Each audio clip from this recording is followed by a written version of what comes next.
Anyone want to share their observation?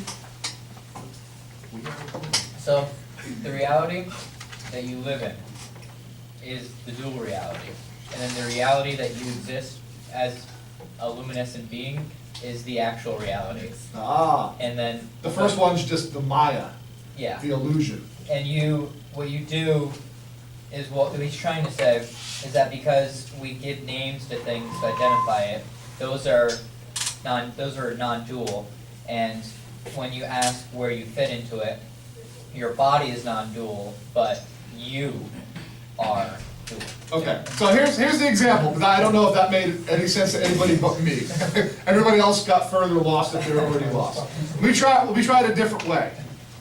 I've done this to a few of you, but what is this? I. Hi, that's, okay, we'll use Dakota. This is my hand, okay?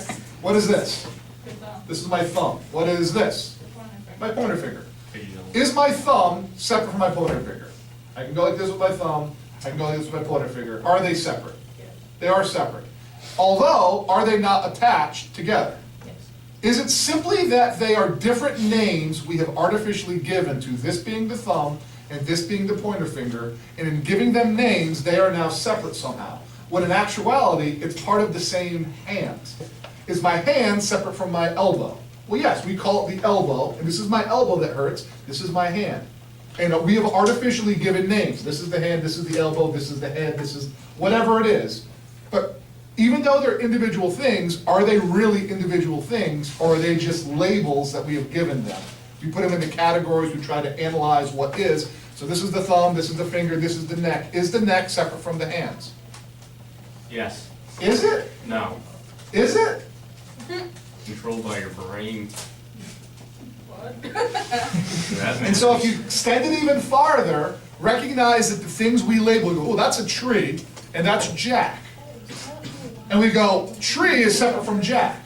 But are they necessarily separate? This is where I'm going to lose most of you. But on a deep sort of like, break your mind sort of viewpoint, if you kind of switch that channel, if everything kind of comes, if everything has the same life force in us, is the tree different than Zach? I'm not saying Zach's a tree, although he is looking kind of fernish. He's got the fern thing going on. The fern. Jack, you look like one of those trees in the south that were Forrest Gump's house when the things keep hanging down. Your cypress tree. Oh God, those are beautiful. Did this make you more or less confused? Okay. Easy. The thing that, I don't know, like, I get what you're saying about, like, all of, like, I'm not saying that this is just Advaita Vedanta, but go ahead. what is being said by you. Yes. I'm gonna come around and collect those. Like, I understand that, Listen to Dakota. like, I don't know, that all of the life forces are connected and stuff, but I don't know, like, in my mind, it's like, people are still, like, separate. They are. Physically, that's what I'm thinking. They are. You're saying things, and I'm like, well, they're physically separate, but I understand, like, that they're, like, connected by the life force. They are. It is not practical to say that Bella and I are one, because when I need to pay my rent, Bella's probably not paying my rent, if you like, but she's probably not going to. And that way we are separate. That is the reality that we live in. Thanks, guys. Advaita Vedanta would say that's the illusion. We're not as separate as we think we are. You don't have to talk while you're doing it. I like the better half is doing it. Mr. Pepin. Yes. I'm not doing it every day, so we're good. All right, let's do, let me see, want to read some Swami Vivekananda quotes? Yes. You hate him? No. We read some quotes, and then I have a PowerPoint thing with some of your quotes.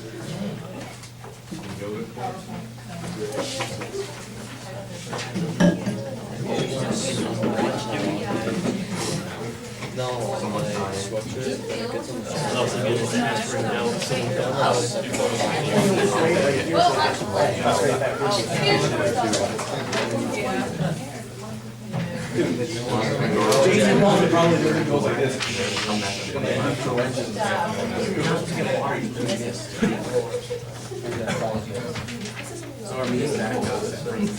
I'm not saying anything about that. I think you appear to me, in my observation, you appear to be something else. You weren't Okay.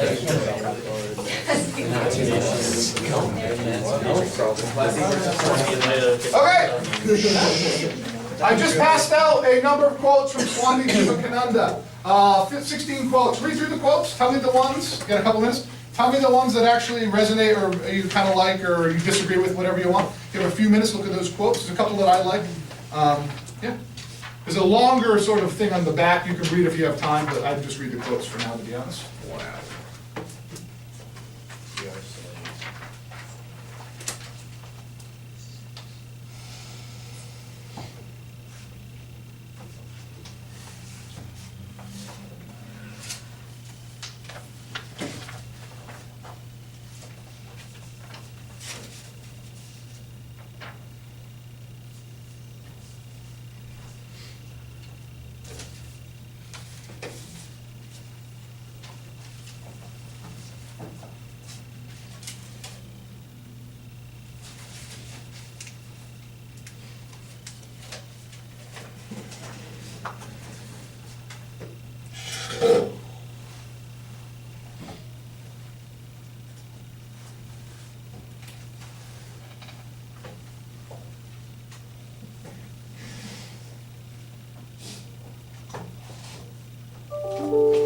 Sorry about that.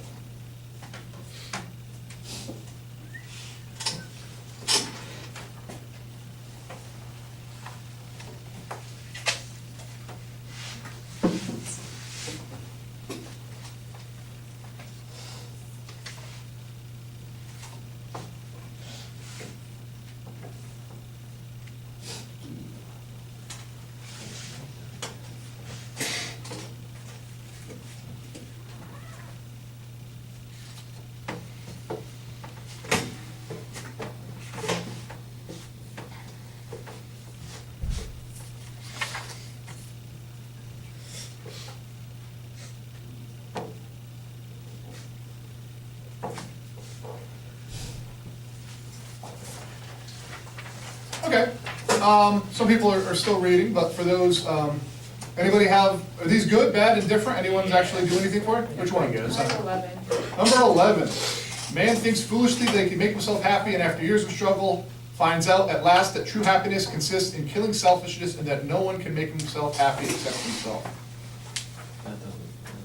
That doesn't work? It contradicts itself? So Putri and I were talking this morning, and I was saying sort of an odd thing. So the concept is, I don't know if you recognize this or not, this is sort of supported, but if you're like very like unselfish, if you're really like giving to all of your friends, quote unquote friends, if you're just always there for them and like just very unselfish without any sort of massive ego there, will they tend, the majority of them, will they tend to return that same behavior? I mean, natural. Depends who they are. Yeah. Well, the majority of them, Yeah. like those who are good, if you put out that positive unselfishness, will most of them, at least the good ones, will they return that in kind? Yeah. Some won't, correct? And that's fine, they can go on their way, but the issue is, in my observation, most people go through life kind of with their arms crossed, kind of protecting their own, and then they complain that nobody is treating them the very way that I just described.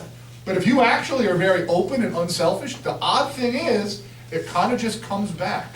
It's got this weird boomerang effect. But ultimately what we do, we're separate, we're like, this is mine, that's yours, stay out of mine. And then we get upset that no one is returning what we're not putting out ourselves.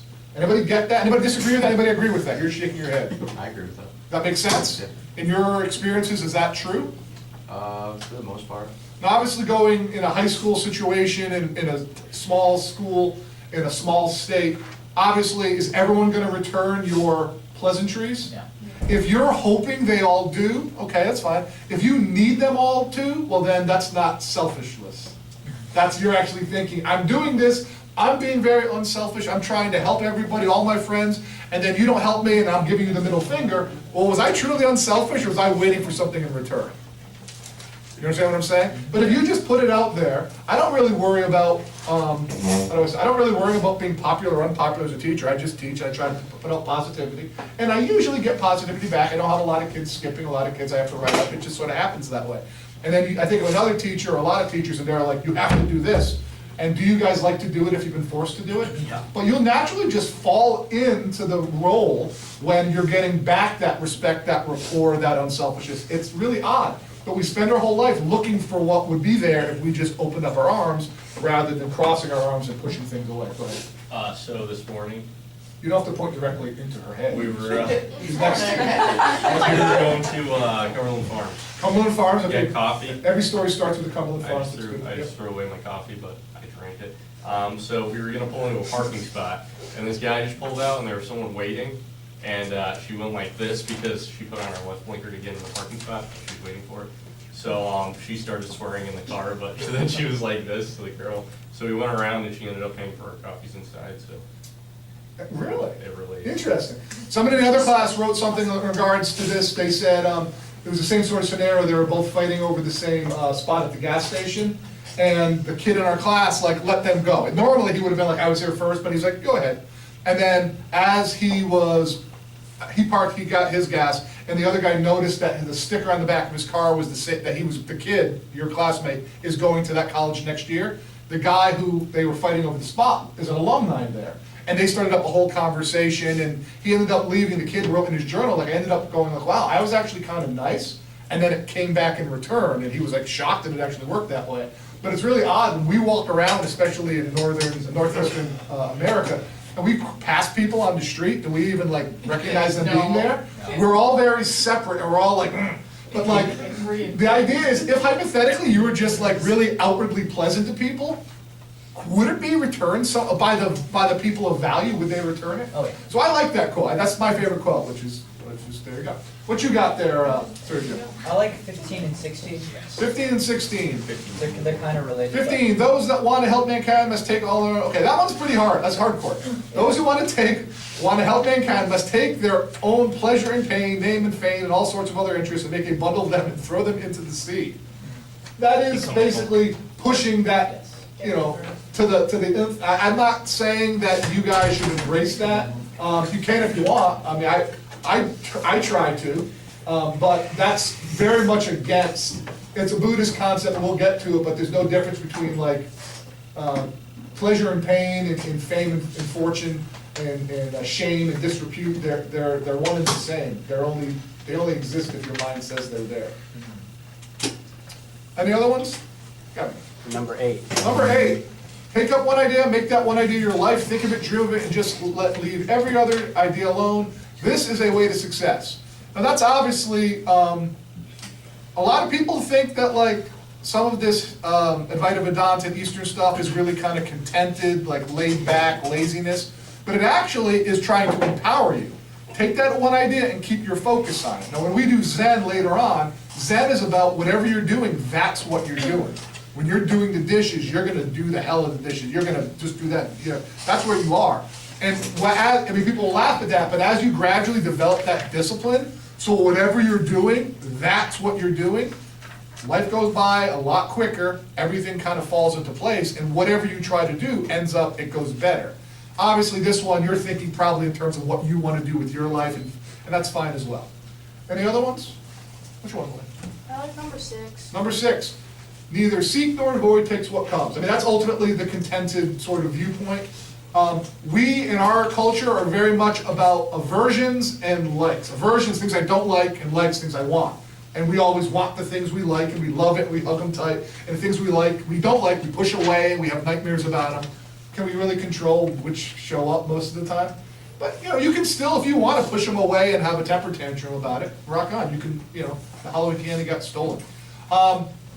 If you flip over on the back, I'm just going to read the first and the last paragraph. This is the longer thing. This is in, all of this stuff is in your folder. There's a lot of stuff in your folders. I doubt a lot of you are spending any time in there, but if you want to read more about this.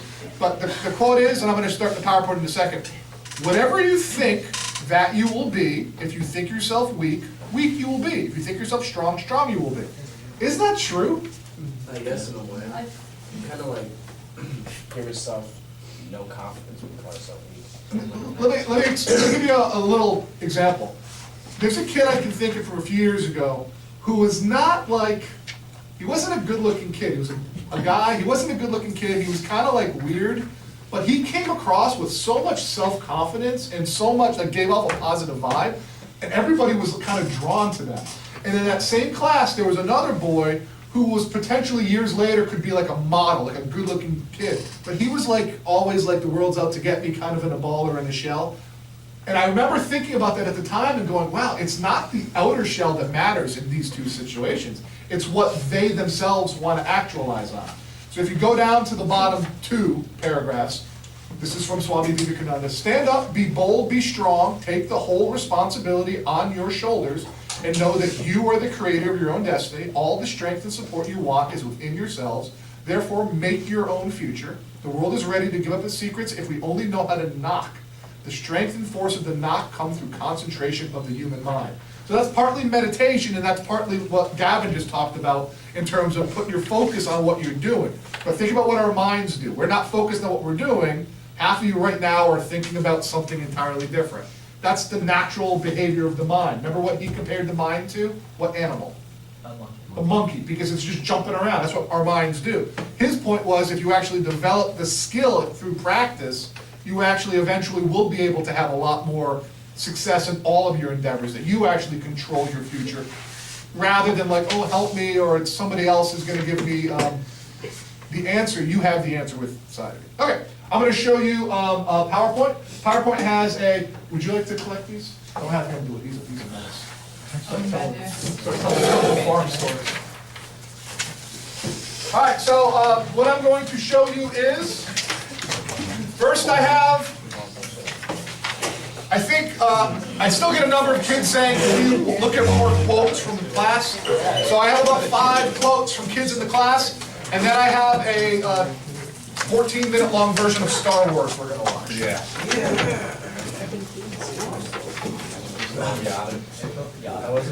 Oh, well, it's a lot of it. A lot of it. He doesn't have the last one. Is that because he doesn't use the last one? Never got into that. Thanks, bud. Appreciate it. All right. So what? Darth Vader. I had calculated. I got to tell by because Darth isn't. Darth is like somewhere in that place. Okay, so I asked the other class. The deal is, final exam. You guys are mostly seniors, so the final exam probably isn't something that's really in your worries, hopefully. But I do have a final exam, and it is sort of a, it's a typical high school final exam with like questions on different philosophies and different philosophers. It's all ready to go. But honestly, being that this is the first year doing the class, and this is sort of the pilot of it, if you'd rather not have that exam, which would require you to like study specific things, would you rather have an open-ended exam with sort of a class review component so that I can actually gather some information that will help me in the future, or would you rather just have the exam I have made up? I have an idea. The first one? First one? You want the exam where you have to study things and say, No. wait, Well, that was the first option. Well, you said First this, act. and then you said, or this, and then you said, or I this. was the journal. go ahead and speak and then I'll give you the options. So I was gonna say, you should like put a list of all the philosophies and then have us pick one and write about. Well, here's the thing. I have a ready-made exam that has like a lot of philosophies, a lot of philosophers, and it's asking you questions. That's one, it's already ready to go. That's what I was planning on giving you. I'm asking if instead of that, would you want to have one that's more open-ended, that shows what you learn? And then I can, but would you, raise your hand if you prefer to have the open-ended one where you can basically give a class review so I can use it? Okay. Here's the deal. That's obviously going to result in really good exam grades, which I don't really care about grades. All you have to do is do it. Therefore, if we're doing that one, part of your exam grade will be made up of the class the rest of the way. Meaning, writing journals, talking in class, that's going to go into the grade you get for your final exam. You understand? Is that what you still want? Yeah. So as long as you're just doing what you're doing, participating in class, calling out quote numbers, talking, you'll be fine. But everybody's going to do the final exam, and I'm not going to give everybody 100, so it's also going to be based on discussion. Okay, so here I'll give you 5 quick kids wrote journals. Some of them, obviously I put ones that I think are good. Here's somebody. So I haven't written a journal in a while because I'm not into the whole Eastern stuff. But I do find myself applying it in some situations lately. I am mostly a negative person, but I found myself a little more positive and a little more content lately. I don't know if this stuff is helping or the good things in my life are just making me happy. I'm naturally mad and negative person, so things that piss me off, they piss me off, and sometimes I can't help it. Lately though, I find myself saying more of whatever and accepting it rather than letting it eat me alive. Who else has sort of noticed, especially this part, that you just tend to, you've noticed you're a little more content recently? I have 5 or 6 people who've written that. I don't know, maybe this kid is saying how he dislikes the stuff, but yet he notices it's changing, so. It's a boy. It's a boy? Yeah, he's got Should I say congrats? What are you talking about? Oh, Hi. This is somebody who barely ever writes a journal. You'd be really surprised if you knew who it was, but this is a really good comment. I would argue that being content doesn't necessarily mean that you are not indeed happy. He put happy in bold, it wasn't me. Being content doesn't mean you're not caring or settling, but in my point of view, it means that you are understanding of your feelings. This all leads to the acceptance of how the world works. Being content isn't, in my eyes, settling, but actually understanding. Understanding what the present condition will cause in the future and being okay with it. What may happen, I am content. A few kids wrote like, the whole idea of being content sounds so boring to me. I need to be happy. And he's saying he's content and that's what makes him happy. Does anybody kind of get that? Yeah. If I told you who wrote this, you'd be shocked, but I'm not going to. This is another one I was kind of surprised somebody figured this out. I don't think a lot of you got this point. When you said that we were always perfect or born perfect or whatever, that hit me. I've always kind of judged myself negatively because of some of the family shite and stuff that happened. I took the letter out, didn't I? And stuff that happened. But now I see that negativity isn't who I am. It's really just a reflection of people who are negative in my life. And it does limit you. You begin to limit you. I guess your mind and thoughts, it's kind of freeing to realize I have more value than I thought. Anybody get that? Yeah.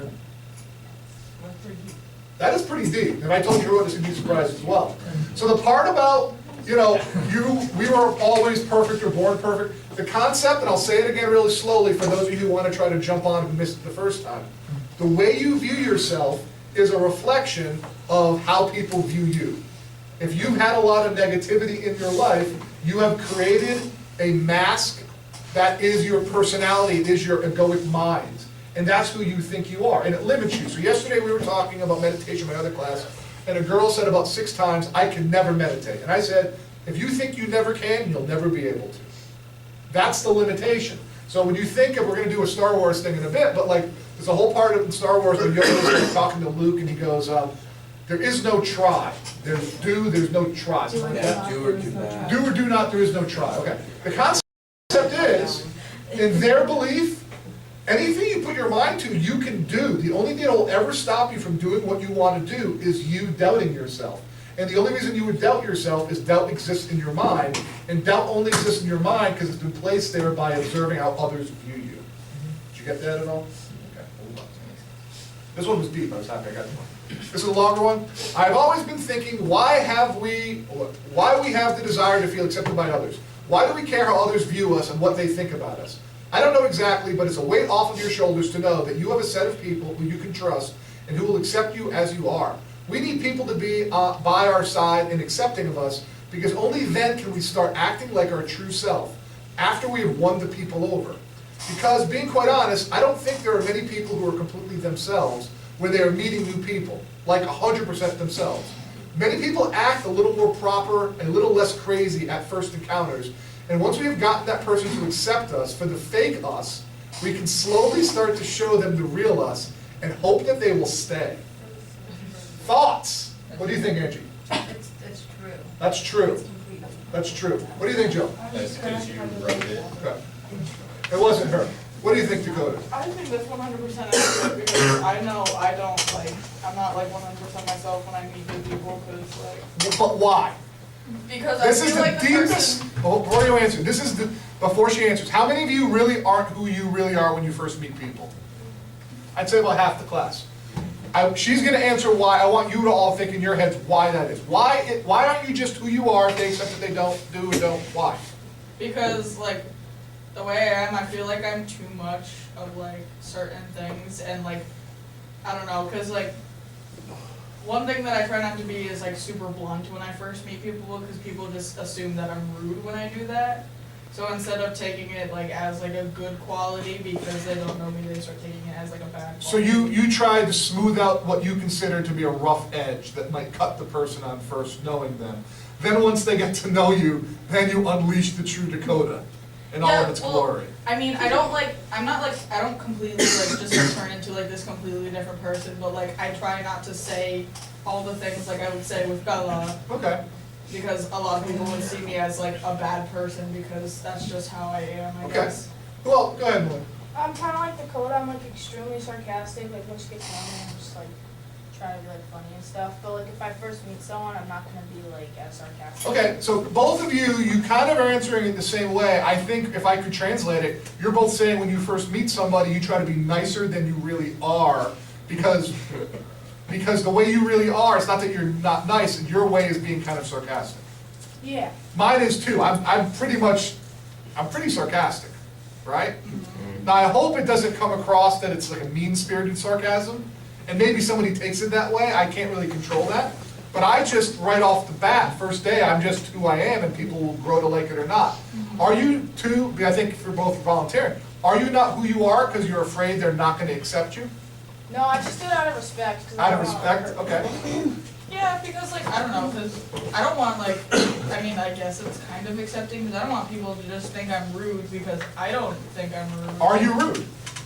I mean, some of the things I say can be seen as rude, but like when I'm thinking of it, like I don't think of it in like a mean way. So It's people just might me as a- misinterpret what you are. Yeah. But you know deep down who you are, and if they stuck around long enough, they would see the true heart in you, that the sarcasm or the rudeness isn't rude at all. I guess, but I know a lot of people don't want to go that far. Like, Okay. because you meet a lot of people that you have to deal with all the time, but don't necessarily want to be close with. So I mean, I'd rather have more acquaintances accept me and less people hate me just because I'm a different person. Because Do you think anybody hates you? I'm sure some people hate me. Like I don't necessarily think anyone like hates me. Maybe someone here hates me. I don't know. But like I'm talking about. Does it matter? No. I mean, I guess not, but like I'm not like thinking about like here I talk how I talk, and if you don't really know me, I don't care. But like at work, it's different because like I'm meeting Okay. all these new people for the first time, and I don't want them to think I'm like just this awful person that says all these rude Okay. things that to me isn't really rude, but other people can see it as. I just thought, I don't know if I thought this was sad. I mean, I knew it was true, but I just, that last part. Once we've gotten that person to accept us for the fake us, we can slowly start to show them the real us and hope that they will stay. I don't know, that just struck me like a ton of bricks when I read it. A couple more. Here's one in general that a lot of you could probably recognize. This kid gets it, definitely. I would constantly complain if my coach would put me in the game because I didn't want to embarrass myself. But I was thinking about it lately, and I honestly don't have anything to be embarrassed about. I don't care if I'm slower than the others. If I get put in, I'm going to try to do my best. I can work to get better, but I can't control how anyone else sees me. I think I've started to just get more comfortable with who I am and not worry so much about what anyone else thinks or how things have to turn out. So that was kind of when Pucci was writing the thing about the egoic mind. The Maya is the illusion of how you think people see you. Who you really are is this person that sort of has embraced it. Who else kind of gets this, where you've maybe not in the past wanted to do things because people are going to view you in a negative way? If you really become comfortable with, I don't care what people see me as, all I can do is best, I think that's a positive. This one's kind of sad. Very true though. We spend our whole lives trying to escape loneliness. The truth is, it's not the need for others that drives us to be part of a community, but the fear of being alone with ourselves. Alone with our thoughts that hurt us and bring us joy and overthinking and worries and excitement and sadness. But I want to be alone with no thinking. How does one stop? Do you agree with, not the bottom part, but do you agree about the whole concept of the loneliness thing? We're always looking to connect with others. We talked about that yesterday. So we actually have a meditator among us, and he wrote something, which is pretty good. Virgil, by accident, started meditating, which is good. I'm going to talk about it tomorrow's class, I think. So this is from Mr. Coletti's, you don't know what I talk. All right. Thoughts provoke your brain and carry it along unnecessary tangents. So by manipulating how your mind thinks, you realize how to shut it off. The core of my practice is that I basically take some time to empty out my thoughts until I start to notice my awareness raise. So in other words, your awareness is you're sitting there going, let's get rid of my thoughts, and now the awareness is aware of any new thought that comes in. It results in this feeling I can't describe because it's so confusing to me. The experiences don't last long, but it almost feels like I've taken a 30-minute nap only after about 5 minutes of that trance. All that I know is I feel healthier and almost revitalized after I complete sessions of it. We're going to talk more about it, but do you want to very briefly share any additional thoughts on this? It sounds like, it sounds so insane. You wrote this, Sergio. I know, it sounds insane, but it's one of those things where once, like, when it happens to you, like, this is like exactly what you'll be like, oh, I completely understand. Because right now, there's probably some of you who are like, wow, this looks insane. Like, Yep. trance, what the heck? And we'll talk about it. For those who want to kind of learn how to meditate, there's 2 different ways. One way is Sergio kind of stumbled on himself. That's the most basic way. The other way, I've actually already told you how to do it, but we'll get into it tomorrow. Did I ask this class, do you guys want to do the meditation Yes, part of it? yeah. All right, we'll do it tomorrow. Which brings us to Star Wars. So what kind of stuff? Yeah. All right, so here's the thing. For those of you, I have a little abbreviated version of Star Wars, but here's the deal. The path that Anakin follows that makes him into Darth Vader, what is that path? Ultimately, he falls for the illusion of Maya and the egoic mind. As he grasps after personal power through greed and anger, he and most of us are unaware of the force that connects us. Also, C-3PO, that's one of the talkative droids, he actually represents the egoic mind, and R2-D2 represents the uncarved block, the just natural person, the soul. So R2-D2 is just sort of fun-loving, beeping and moving around, and C-3PO is always complaining about stuff. Yeah. I have an abbreviated 15-minute version of it, and then we will wrap it up tomorrow. Distracted Luke took him out of his meditative, concentrative state.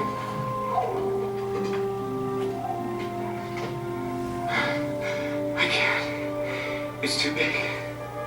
Size matters not. Look at me. Judge me by my size, do you? And where is your not? For my ally is the Force, and a powerful ally it is. Life creates it, makes it grow. Its energy surrounds us and binds us. Luminous beings are we, not this crude matter. You must feel the force around you. You, between you, me, the tree, the rock, everywhere. Yes, even between the land and the ship. We're basically out of time, but do you see how that film actually, what it's really about? I don't know, if you followed what I've been teaching Eastern philosophy, Darth Vader ultimately becomes Darth Vader because he takes the dark side, which is the ego sort of based ambition, which leads to anger and fear and aggression, and a phone call. And the phone. The last steps. Yes? Yes. I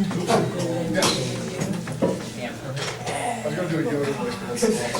Christian, go see whoever that was who called.